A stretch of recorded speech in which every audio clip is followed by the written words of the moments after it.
So, hey everybody, I am back. I am going to be doing my makeup and I'm also going to be answering some questions that you guys asked. I have already blocked my brows, as you can tell, and put in my contacts. And my contacts are hearts. They're a little bit like off center right now. Since they're hearts, I am going to do a look based on a heart, which is pretty cute. So I thought, before I start, I'll just explain the look so you kind of can like visualize it along with me. So basically it's going to be white and pink, like a spiral around my face, which is like a classic look for me, like the spiral. And then the twist is it's gonna have hearts like all over it, that are like patchwork and like look like they're like stitched on. And additionally, this look is kind of like elevated because recently, instead of just doing like a base, like a checkerboard or something, I've been thinking more of like a background and a foreground, like real painting hours. So yeah, like the spiral is gonna be the background and the hearts are gonna be the foreground, and it shouldn't be too long because it's like not that complex. So yeah, also I'm using my phone to film because I don't have like a fancy camera or anything. So I wrote all my questions down in this notebook because I'm old school. So yeah, let's get started. The first thing I do in every look, which is like not very typical I guess, is that I line my lips. I do that first for everything because I don't like painting my lipstick over my face paint. I'm just like, unnecessary, don't need her, don't need it. So yeah, I'm gonna paint on my lips. Well, draw it on. Oh, and by the way, I use just like a pencil, a black pencil liner. It's L'Oreal Infallible eyeliner from the drugstore that I've literally been using since I was 13, and I just don't bother getting other kinds, and it does the job. And also I'm gonna be like looking in my mirror, which is like down, so if I glance down, it's like because I'm looking at my mirror.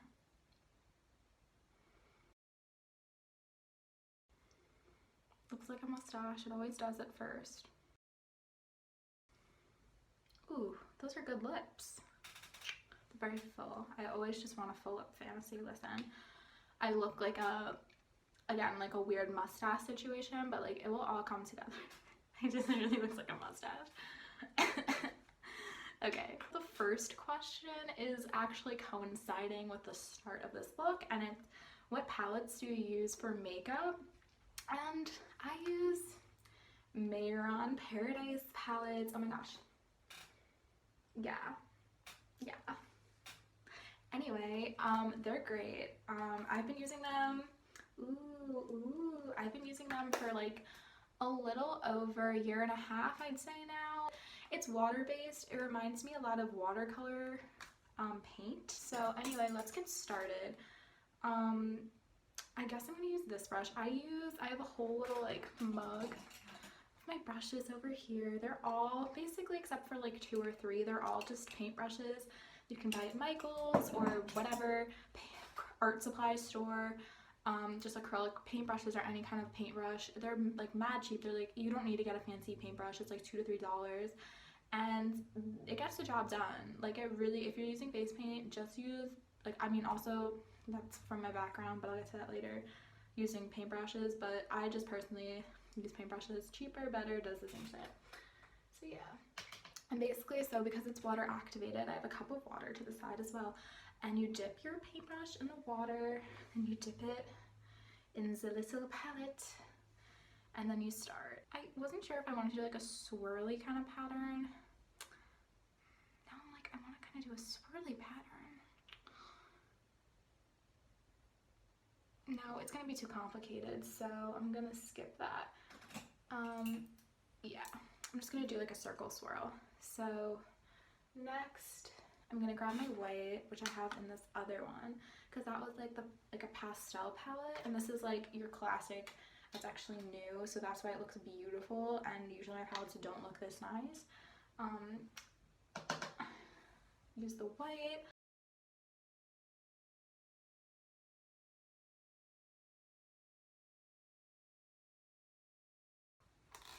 The glare from the mirror is so annoying. I'm so sorry.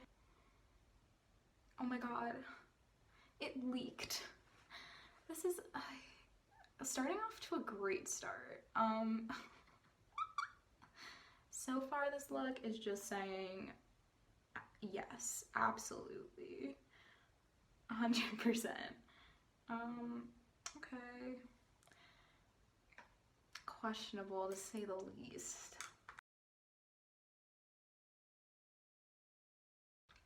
And I guess this is gonna leeway into my next question, which is, what inspires your makeup looks? Many of you wanted to know. This makeup look specifically was inspired by these contacts, but typically I don't necessarily have that sort of available.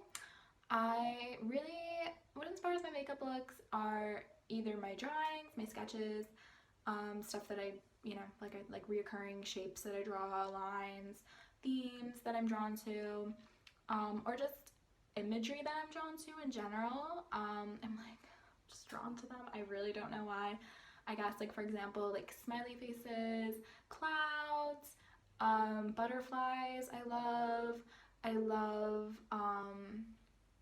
checkerboard. I love just like patterns off, like any kind of pattern I like. I don't like anything that's super detailed, as you can sort of tell, because this is just broad lines in a spiral. It's not some intensive, you know, like intricate thing. Like, I probably could do that if I really wanted to, but I just prefer to just, like, you know, keep it simple with the spiral. So the next question, the questions, I group them together, are what are my biggest drawing inspirations and who are your biggest inspirations?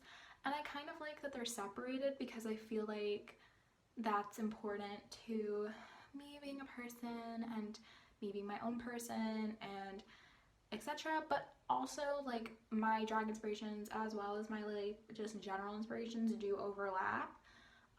It's really hard for me to like list all my inspirations because I sort of think of them as like in like a web formation, and like they're all connected and they all kind of come from different backgrounds and different mediums, and they're all connected, but they're all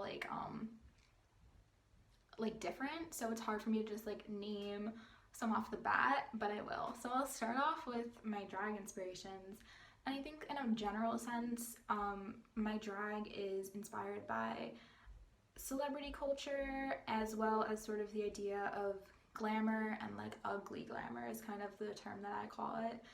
And so, for example, ugly glamour stemmed, the idea for me at least, stemmed from my drawings.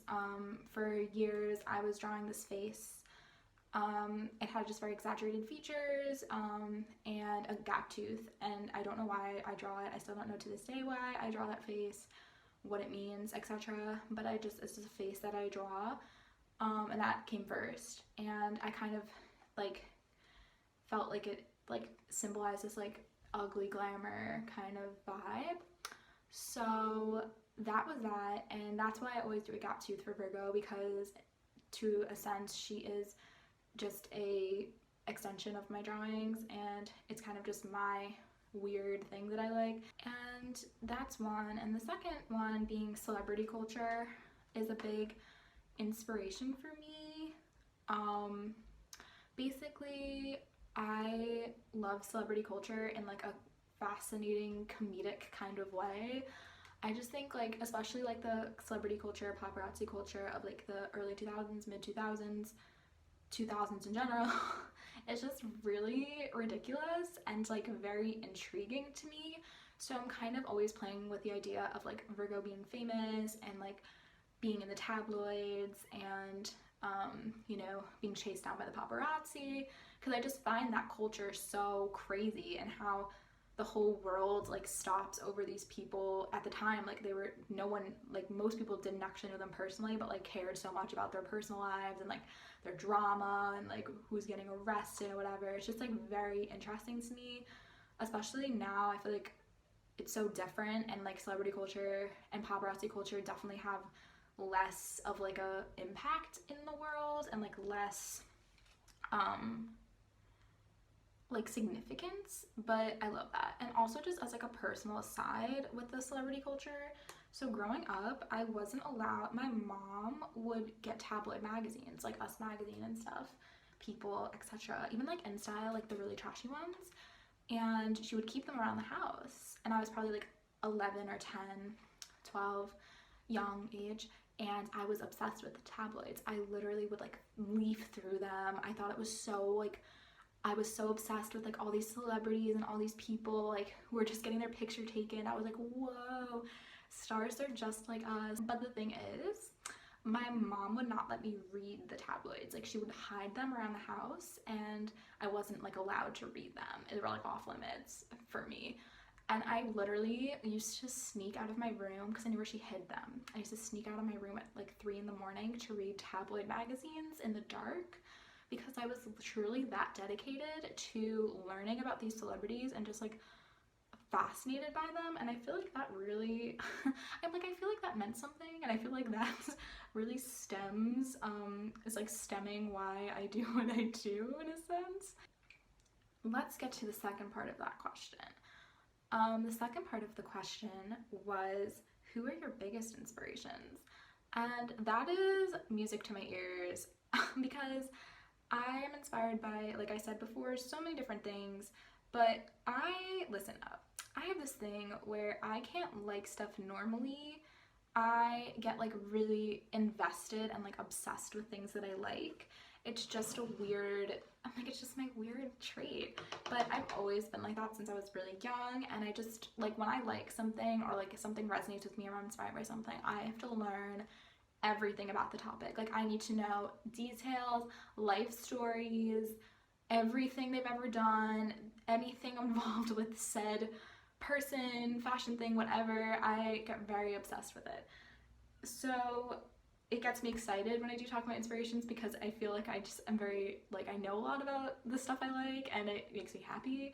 So anyway, I'll list off some of my inspirations. Like I said, it's really hard for me to think of all of them because they sort of exist in this like web like space in my brain where they all sort of just like bounce around, and like little pieces of each inspiration like all collide to create the finished product.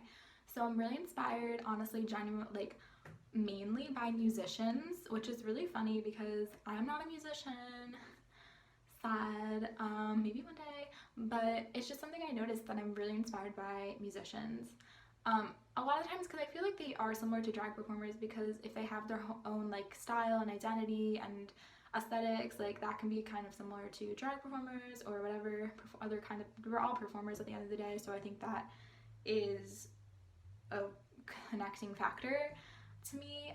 So my inspirations are like Lady Gaga, Sophie, Aisha Erotica, Pete Burns is a big one as of late. I find him so inspiring. I'm really restricting myself from like going on rants about all these people because I just really know a lot of information about them and I really like them. So let me know if you want me to just talk about my inspirations in another video or something, because I literally can talk about them for many hours. More inspirations.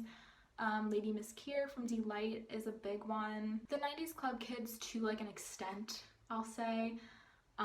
They're really shitty, and I don't look up to them, what they did, or like them personally. I really only, it's in like an aesthetic, creative way. In terms of dressing up and going out and like going to clubs in New York is a relatable thing with them for me. Harajuku street fashion of the late 90s I find very, like Fruits magazine, I find very inspiring. Terry Mugler Haute Couture, he's my favorite designer. A bunch of his fashion shows are on YouTube, and I highly recommend watching them. They're honestly like drag shows. They're so campy and they're so like dramatic and like draggy and over the top, and I love shit like that, and I think his designs are really cool. I'm also really inspired by Lil Kim. I love her. I'm inspired by Alexander McQueen. He's another one of my favorite designers. early 2000s Dior with John Galliano, even though I don't really like him, but his early 2000s Dior made many points, partially because Pat McGrath was out there doing the makeup, and Pat McGrath is a huge inspiration for me, and she is just a baddie and just a really inspiring makeup artist. Those are kind of the ones I think of off the top of my head, who I'm just really inspired by and who I like. So as I'm finishing up, I'm going to the spiral, finishing up the spiral. I'm gonna move on to my next question. How did you come up with the idea for Virgo? And I love that question as well, very good question. When I was 18, I was introduced, I just came out, I was like exploring my sexuality, I was like, I'm gay. And then kind of that coincided with me watching a friend showing me Drag Race for the first time, it was like season 6 of Drag Race, and she was just watching it, and I was like, oh, what's that? And it was Drag Race. And Drag Race, like at the time, now I'm not a big fan of that show, but at the time was like really like impactful to me. It was like watching me. That's what I felt like watching the drag queens. It felt like I was watching myself, and it was like all the stuff that I like fashion, makeup, performance, comedy, just it was all these things that I was really drawn to and that I really liked kind of in one little package. And I was like, oh my god. And I knew like literally like after the first times I watched Drag Race, I was like, this is like what I have to do. Like this is like drag is, or like a form of drag performance is like what I need to do, because it's everything I love. So that was like the baseline, and obviously like then there came like the obvious like me being a cis girl, me wanting to do like femme drag and like dealing with that, you know, like how to go about that. And I really felt that there wasn't that many people to look up to. At the time it was like 2016, and I was again like pretty young, I was 18. But I kind of like just did it anyway. So I had the idea that I wanted to do drag, and then when I was 19, I started actually like really thinking about it seriously and being like, I really want to do drag. So I started conceptualizing my character, Virgo Couture. Virgo is my birth sign. I'm a Virgo sun, which is like LOL. Couture, on the other hand, came from my love of Juicy Couture. It's one of my favorite brands. It still is, even though I'm not really like super like Y2K or like mid-early 2000s fashion game today as I was when I was 19. Fun fact, when I was 19, like during the time that I was conceptualizing Virgo, I ran an early 2000s like inspo Instagram called Y2K Baby. And eventually I changed Y2K Baby into Virgo Couture, and I scammed all my followers on that account into following my drag account.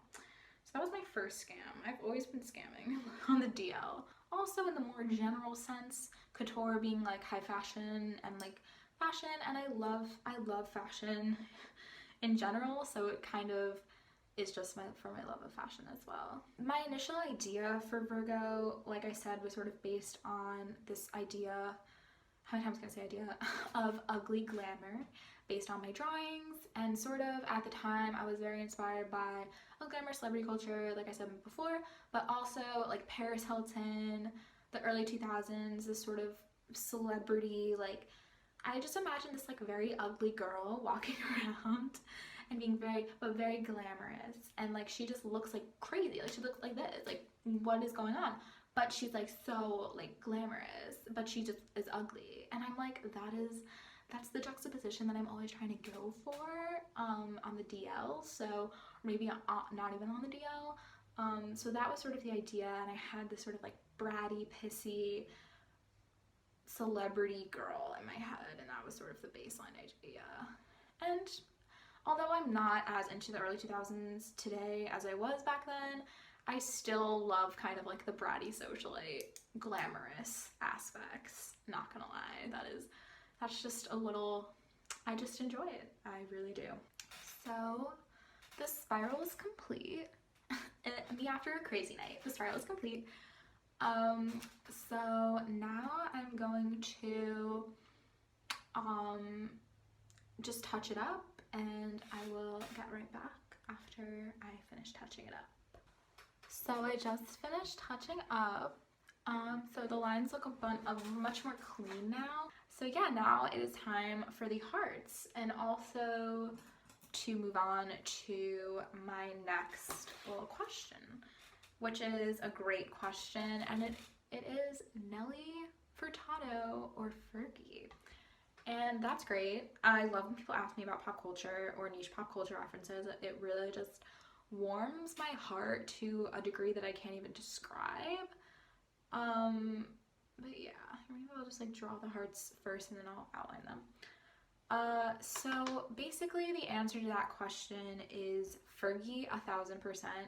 Sorry to Nelly Furtado. Sorry to Nelly Furtado stan. Sorry you guys. Fun fact, my Twitter handle for a while, a few years ago, was Fergie's eyebrow piercing, because I love Fergie's eyebrow piercing and I think it's such a good and like strong niche pop culture thing. And like all her old Black Eyed Peas videos, she has a little eyebrow piercing, and I'm like, I love that. I love Fergie's eyebrow piercing. It's a look. It's great. Additionally, I really like when she peed her pants when she was performing. That is campy. That is high camp. That is so funny. I love that for her. Like, hate that for her, but also love that for her.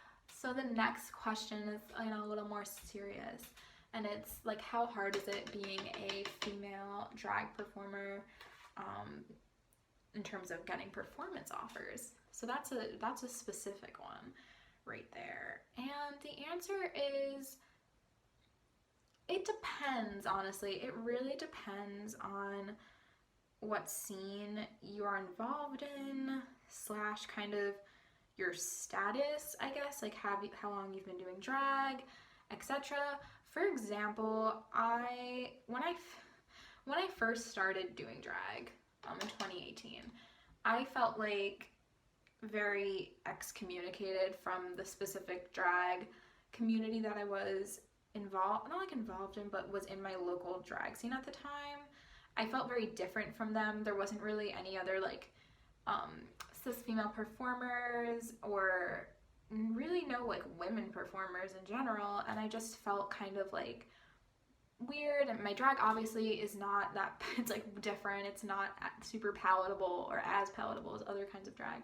I felt just very like isolated, I guess, from that group. So I actually created my own drag show, and I booked my own performers and my own people, and I made sure to just like, inclusivity in queer spaces is something that I'm super passionate about. I literally have been since day one, to do every degree and corner of queerness, like race, gender, whatever, sexuality, all levels. It's just important to have as much representation as you can in queer spaces, in queer performance spaces, because it's realistic of the actual LGBT community, queer community. It's all different people. So if you're just presenting one certain, or like a small percentage of the community as like performers, it just perpetuates a sort of like exclusion within the community. And it's like I said, it's just not realistic. It's just not realistic, you know? So yeah, inclusivity is really important to me. So I did my own shows, and I made it a point to book. We really didn't even have any like cis male performers. We had all different kinds of performers. So that was really important to me and special. And I'm really grateful that I was able to do that party and do that show pre-COVID and stuff. For me personally as well, so like even beyond that, I just have not been in a place physically to really get established in the scene, because I have been living at my parents' house for the past over a year, and there's not really a drag scene in my area. It's really in Brooklyn, in the city, so I don't really have access. I never really was able before coronavirus to get really involved in a scene, like fully involved. I would do certain open sets, and I had very good experiences with like my open sets and being allowed to perform and feeling included and feeling respected. So that I'm really grateful of. I mean, TBH in general, I mean, I do find that obviously most drag scenes are not being the most inclusive when it comes to casting people. It's a lot of the same. Obviously, like cis male, palatable kind of performers.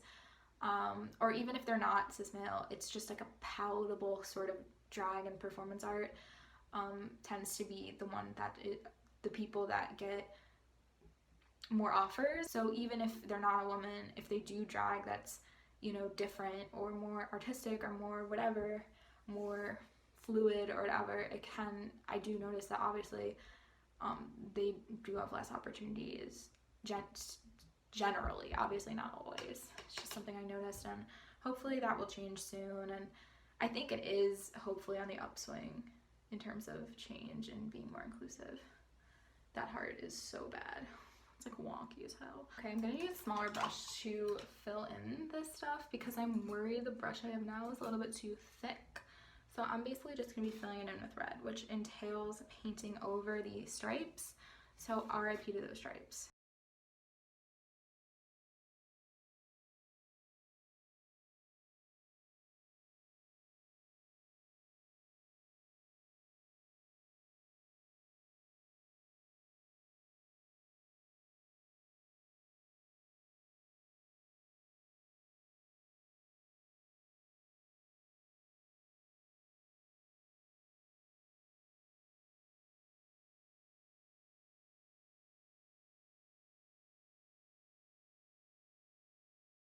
Now I'm gonna outline them with my new, what is it? Oh, it's the Taboo liner.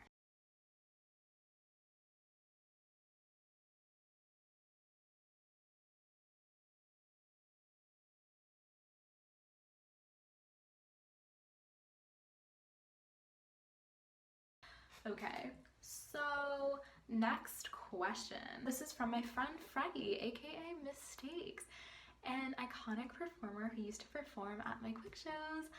Hey girl, I hope you're doing well. So this is from her, and she said, I know you like to plan your looks. I do. I'm a Virgo, so I like planning. Do you ever freestyle them? That's a really good question. I do freestyle my looks sometimes.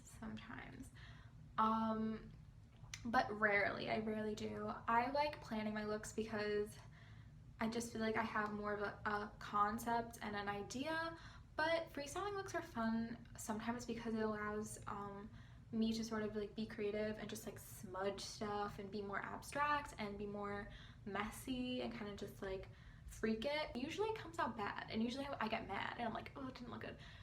But sometimes I have done them and they look good. I'll like flash a few on the screen that are freestyle looks. So yeah, they're a little bit funky. So now I'm gonna draw in the little patchwork situation around the hearts.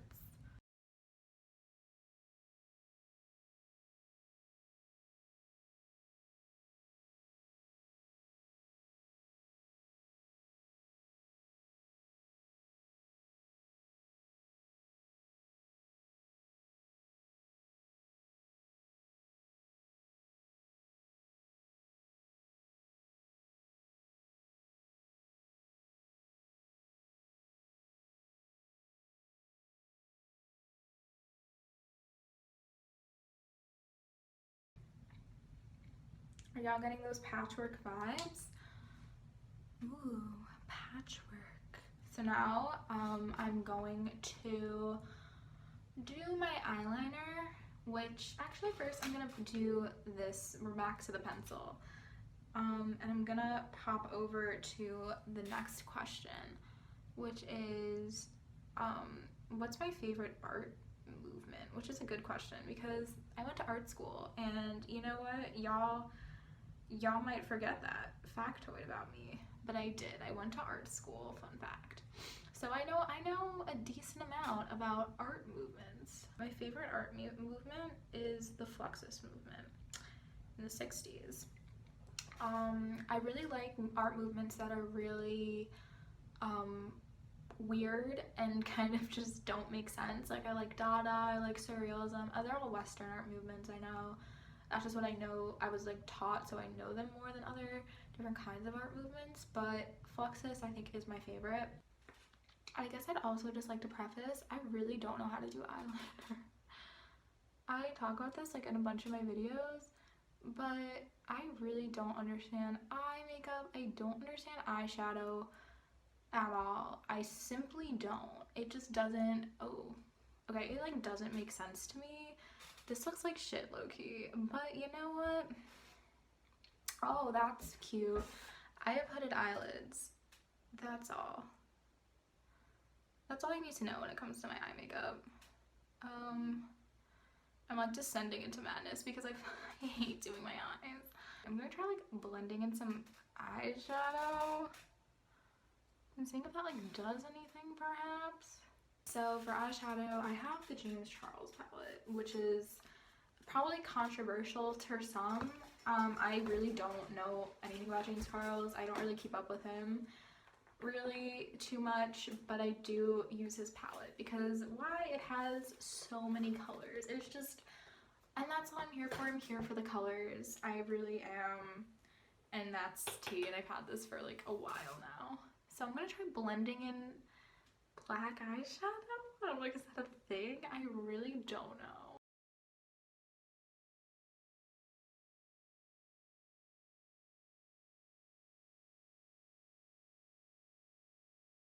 Okay, the eyeshadow might have saved it. Again, it's not like really that great, but I feel like that did add just a little bit of something. Now I get to do my nose, and I've been using this lately. It's from Sephora. All the liquid lipstick I use is really from Sephora. They're cheaper there. They've done me well. This is in like 98, I think, 96 or 98. I don't know the name, but she's done me good, and I use it for my nose, just like quirky like that. I'm gonna answer the next question. How did you get so talented at makeup? Oh my god. Thank you so much. Thank you to all my adoring fans. As you saw me freaking out over my eyes, I'm like, am I good at makeup? I really don't know. The bottom line is I do not have a makeup background. I have a fine art background. I graduated from art school last year, and basically I was taught at art school, and prior to that through like fine art training to paint and draw. From life to paint and draw figure to do all the classical painting and drawing stuff. So that's my background. So when I do makeup, I come from it from a different perspective than people who come from a like glam, Kardashian, whatever, etc. normal makeup perspective. I come from a fine art perspective. It's not even why I'm good at makeup. I just have the art training, I think, and I just apply it to my face. And lastly, or second to lastly, I'm going to do my lips. A lot of the time when I do my lip, I feel like it really just brings it all together.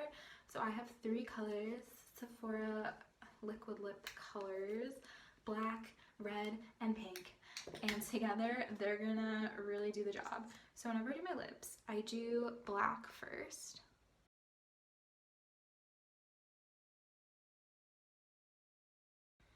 And then I come in with the red. And now I get to do the blending in part.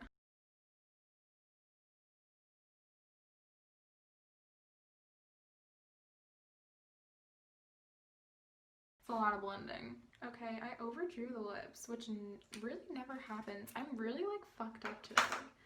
I don't know why. I think because I'm filming. I'm gonna have to fix that up. The lips are my favorite part, always. I love just having big lips. Like, I just feel like it just adds to it's just part of the experience. Oh, I forgot to do the center part.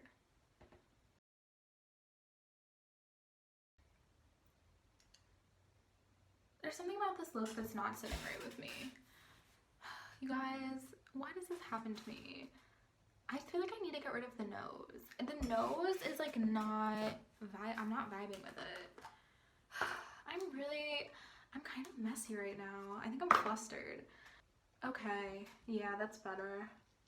sometimes it's trial and error. You know, you're not gonna have it right every single time. All right, we'll get back to the nose in a second. I'm still figuring out what I want to do. So, I'm gonna put my gap.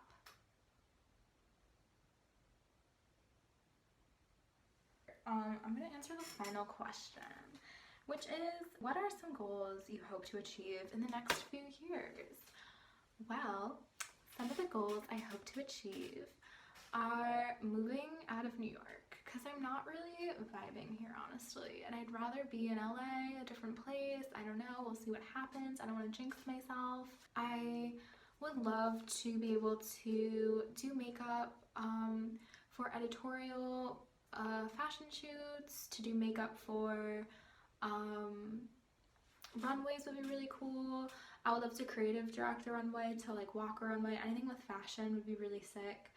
I would love to direct a music video, be in a music video, make a music video, do makeup for a music video would be really sick. I would also, like, dream world, love to create my own music, similar to Farrah Abraham's My Teenage Dream Ended, with like a lot of auto-tune and stuff. I think it's like really cool and interesting, even though it's like bad, but I really like it, and I would love to make my own music. I don't know the first thing about music production, but it's something that's like been on my radar for a while, and like I want to learn how to do it, but we'll see if I actually end up learning it. And I'd love to learn how to DJ and do that and DJ parties. So those are kind of some loose goals that I have. So guys, I kind of freaked it with the stitches and the patchwork situation. I added like these inner stitch marks to the heart. I also did it on my lips because I was like, I'm just gonna go there. Like, the lips are stitched on as well. I also did my eyebrows, which I don't really know why that came to me, but oh, and for the nose, I fixed it and I made it a heart, which I should have done all along. It looks so much more cohesive now, and I'm way more just like satisfied with this look. But yeah, I took some time, I looked the look over, and I made some subtle changes. But yeah, hope you guys enjoyed this Q&A. Hope it was everything you wanted and more. And yeah, I will see you guys next time. Peace out.